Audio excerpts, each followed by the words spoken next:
I would like to thank the Honourable Member for Jarrow for bringing forward this debate today, a very, very important debate about IVF provision for the LGBT community, but I think we need to talk about the whole of IVF provision across the country. It's so important, particularly the week before National Fertility Awareness Week, and we're obviously not here next week, unfortunately, so we've got to speak about it this week. Mr Chairman, for me, IVF has become a focal point for much of the work I'm doing in Parliament, ever since I received a disturbing correspondence from a constituent.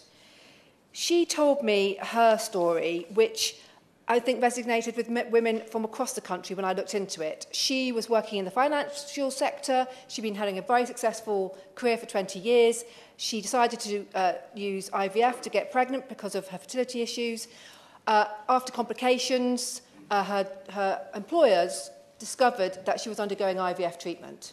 And from that day onwards, the pressure they put on her to move from the UK to Switzerland for her job, which meant that she wouldn't be able to continue with her IVF treatment. She made the really difficult decision to leave her job. Obviously went to an employment tribunal, ended up getting an NDA, and has not been able to speak publicly about her experience and the unfairness that so many people, whatever their sexuality and their gender, face when it comes to IVF provision. And that is why I have taken up her case. Unfortunately, stories like this are repeated too often across the country. And to make matters worse, the availability of treatment, the inability for people to access it due to work commitments is countrywide. Work commitments are not only the constraint on accessing IVF treatment. For example, for years, the availability of treatment has been based on where an individual lives. However, in 2023, has provided us with reasons to be hopeful, I think, for the future. For the first time in over a decade, all areas of England have now got access to NHS-funded fertility treatment. But as we've heard from the member of Jarrow, it doesn't always mean that people can get instant access to this. It is vitally important that we do end this postcode lottery that has been established in this country when it comes to accessing IVF treatment. But I think the NHS now estimates that 1 in 7 couples may be struggling to conceive, and obviously with the LGBT community that is higher because of same-sex marriage, it's obvious. And I've always said that infertility does not discriminate. It doesn't matter what your background is. And I have heard some really, really emotional testimony from people from ethnic minorities who have even struggled even further in this country because of egg donation and have to go to Nigeria in particular to get their eggs. And I think we really have to widen up the understanding of how people from ethnic minorities and the LGBT community really struggle even more than same-sex white couples in this country. So I think this is why it's so important to have this debate today. Of course, yeah.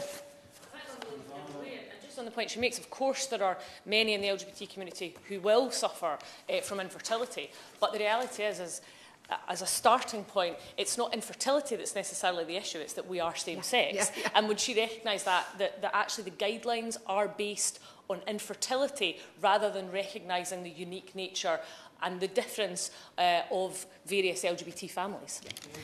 Absolutely, and the Honourable Lady makes an absolute point, which I'm going to come on to about that, but absolutely. And it's always about infertility, isn't it? And it should be about fertility treatment. Mr Chairman, according to the UK fertility regulator, the Human Fertilisation and Embryology Authority, it takes an average 3 cycles of IVF to achieve success. And I would like to take this moment to praise the regulator in this area due to their recent announcement last week, I think it was, in its grading of supplementary fertility treatment to help individuals and couples determine what is proven treatment, safe and cost-effective. That's most welcome. And I've had so many people come to me over the last year or so saying that the cost of IVF can be added on all the time when clinics in particular say, oh, you should have this scan or you might need to have this blood test it might prove more successful. And when you're in this situation, you will do anything you can to get pregnant, and so the costs do add up. So I'm really, really pleased that the HFEA have released this guidance, and I really hope clinics across this country will take note. But nevertheless, Mr. Chairman, fertility treatment is still emotionally draining, costly, risky, and a very long process. But undergoing treatment while juggling a job is particularly tough, whatever your gender and whatever your sexual orientation. Unlike employment legislation, for pregnancy, maternity and paternity, there is no enshrined legislation that compels employers to give time off work for fertility treatment or any initial consultation. And the 2010 Employment Act was well-intentioned and did remove some forms of discrimination in the workplace. Unfortunately, though, it does not help prevent discrimination against those pursuing fertility treatment, as it does not class infertility as a disability. For example, most workplace protection policies exclude elective medical procedures, putting fertility treatment on a par with cosmetic surgery. That is why I introduced the Fertility Workplace Pledge last year. While my private member's bill has faced its difficulties progressing through the House, the Fertility Workplace Pledge, which I launched, asks businesses to voluntarily sign up to provide employees with the support and the time off needed for those undergoing IVF treatment. And we've consistently seen new businesses signing up over the last year, including the likes of Channel 4, Aldi, NatWest, and even the Houses of Parliament have signed up to become a fertility workplace ambassador.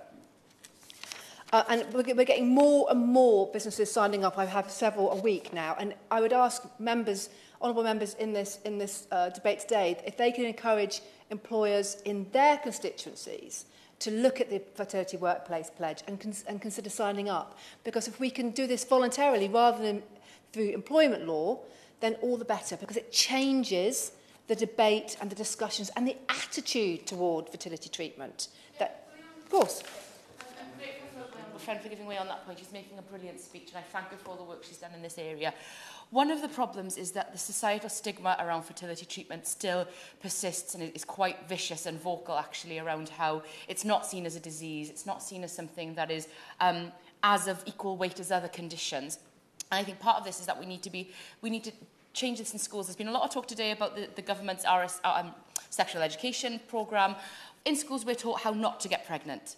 You're never told that you might not be able to get pregnant. So I think there's seriously conversations there that need to be had around how we change this cultural stigma around fertility treatment, and starts in education in schools.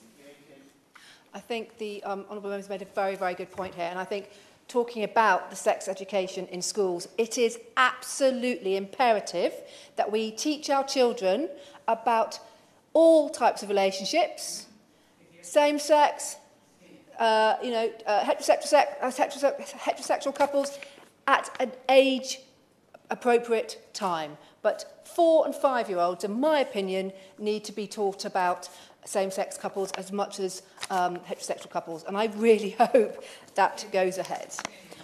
But I digress. Mr. Chairman, at this point, I want to pay tribute to all the organisations that have been helping me on my fertility workplace journey. Fertility Matters at Work, Fertility Network UK, Two Dads UK Plus, many more who help.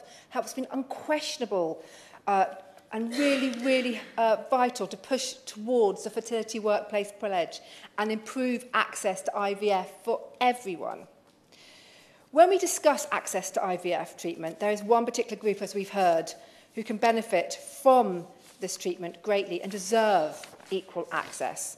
The LGBTQ plus community is reliant, obviously, on IVF treatment to have their own biological children. And I was pleased to hear that the government promised to make access to fertility treatment fairer last year. For too long, many in the LGBTQ plus community have faced what has been labelled gay tax. And this is because LGBTQ couples have to pay privately for their first 6 to 12 rounds of artificial insemination to prove their infertility. which would then grant them access to the NHS IVF treatment, or to, as my honourable friend from the SNP said earlier, to prove that they need to have. Yeah, of course.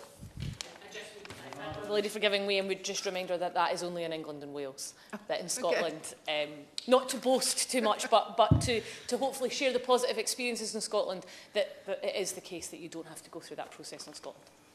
I thank the honourable lady for pointing that out, and it's not often that Scotland are ahead of England on the NHS, and I'm delighted to hear that today. But I acknowledge that this change in policy is going to take time to be implemented, but I would ask the Minister to look into speeding up the support for our LGBTQ communities, which is desperately needed in this area. You know, they should not have to wait even longer than a heterosexual couple. Ultimately, I believe that we are on the cusp of real progress when it comes to access and attitudes, and my honourable friend from Pontypridd has made it very clear about the attitudes towards IVF. It's really important that we break down these barriers from as early age as possible. And I know the Minister is passionate, like me, about supporting individuals as they decide to go through fertility treatment. And that is why I see it as vitally important, Mr Chairman, that we all work together to bring down the remaining few barriers to make IVF treatment a viable option for everyone and anyone who wishes to start their own family, and to make it as stress-free as possible.